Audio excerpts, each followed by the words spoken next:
এসেছিলেন, কিন্তু আমাদের সম্মুখে সেই বিল এনে এই মাদ্রাসাগুলোকে হত্যা করা হয়।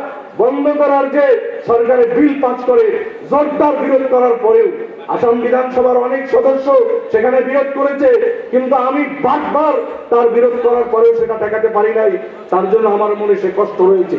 কিন্তু সম্মানিত বন্ধুগণ, আমি যেনারা ষড়যন্ত্র করে এগুলো বন্ধ করছে মেসেজ দিতে চাই। ইচ্ছা আপনাদের মনে আছে, সেদিন মুখ্যমন্ত্রী মহাশয় বিধানসভায় বলেছিলেন যে এই মাদ্রাসাগুলো অর্থ অপচয় হচ্ছে, এখানে কোনো ভালো শিক্ষা হয় না, এখানে জেনারেল শিক্ষা হয় না, এখানকার ছেলে মেয়ে ডাক্তার হয় না, এই ধরনের কথা বলে এলজাম এনে মাদ্রাসা বন্ধ করা হয়েছিল। আপনারা সেটা জানেন। তার বিরোধিতা বিধানসভার ভিতরে এবং বাহিরে আমি করেছিলাম যে মুখ্যমন্ত্রী মহাশয় আপনি ভুল বলতেছেন, এই মাদ্রাসার থেকেই মৌলানা আব্দুল জলিল চৌধুরীর মতো ফ্রিডম ফাইটার 6 বারের বিধায়ক এখান থেকে জন্ম নিয়েছে। মৌলানা আবুল কালাম আজাদ উনিও মাদ্রাসার কোলে জন্ম নিয়ে ভারতের সর্বপ্রথম এডুকেশন মিনিস্টার ছিলেন। আজকে ভারতের এই এডুকেশনাল সিস্টেম উনি যতটুকু করে গেছে, পরবর্তী স্বাস্থ্যমন্ত্রী ততটা করছে কিনা নাই আমি জানি না। মুখ্যমন্ত্রী মহাশয়কে কথাও বলেছিলাম, আপনি ভুল ধারণা, আপনি যে সমস্ত কথা বলে মাদ্রাসার উপর এলজাম মানে আপনি বন্ধ করতে চলছেন।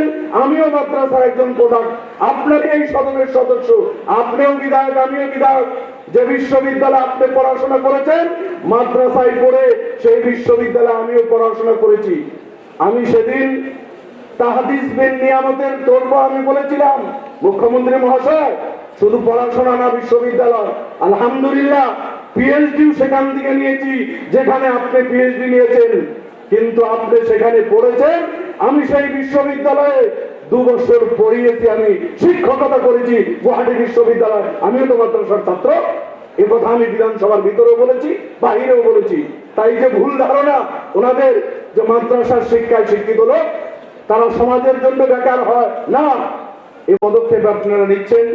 এবং এই 2 বুজুর্গের নামে যে অ্যাওয়ার্ড জারি হচ্ছে এবং যেনারা এটাকে গ্রহণ করছে, আমি মনে করি এখান থেকে জনগণ প্রেরণা পাবে এবং আমরাও এই 2 বুজুর্গের যে আমাদের মাঝখানে রেখে যাওয়া ওনাদের স্মৃতি, ওনাদের কর্মরাজি, ওনাদের খেদমত, সেগুলাকে আমরা এগুলো উপলক্ষ করে ইয়াদ করতে পারবো এবং স্মরণ করতে পারবো।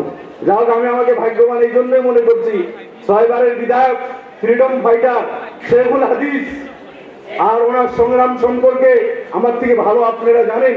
ওনার নামে আরেকজন সংগ্রামী ব্যক্তি মৌলানা বদরুদ্দিন আজমল কাসেমি সাহেব, 3 বারের এমপি, 1 বারের বিধায়ক, এবং ওনার শিক্ষা, সাহিত্য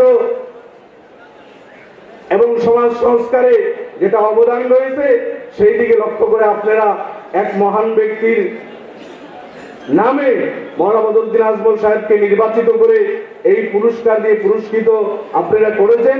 আমি সম্মানীয় মৌলানা বদরুদ্দিন আজমল সাহেবের পক্ষ থেকে শুকরিয়া আদায় করছি এবং এটাকে ওনার পক্ষ থেকে আমি গ্রহণ করে ওনাকে পৌঁছে দিব ইনশাআল্লাহ। উনি স্বাস্থ্যজনিত কারণে আজকে হয়তো সফর করতে পারেন নাই, মোটামুটি ভাবে ভালো আলহামদুলিল্লাহ। ওনার জন্য আপনারা দোয়া করবেন। আমি ওনাকে এটা আমানত নিয়ে ওনাকে পৌঁছাবো।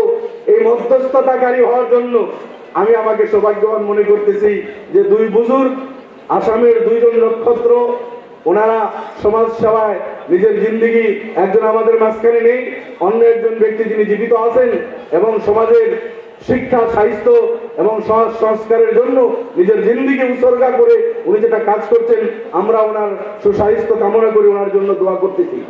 বন্ধুগণ, আমি লম্বা আলোচনা করব না। আজকে আমি আবেগিক আপনাদের এই মাদ্রাসা আল জামিয়াতুল আরাবিয়া আল ইসলামিয়া বদরপুরের চৌহদে বসে, যে আমি বিধায়ক থাকাকালীন আসাম বিধানসভায় মাদ্রাসা রিপিল করার যে বিল আছে জোরদার ভাবে তার বিরুদ্ধে প্রতিবাদ করেছি, কিন্তু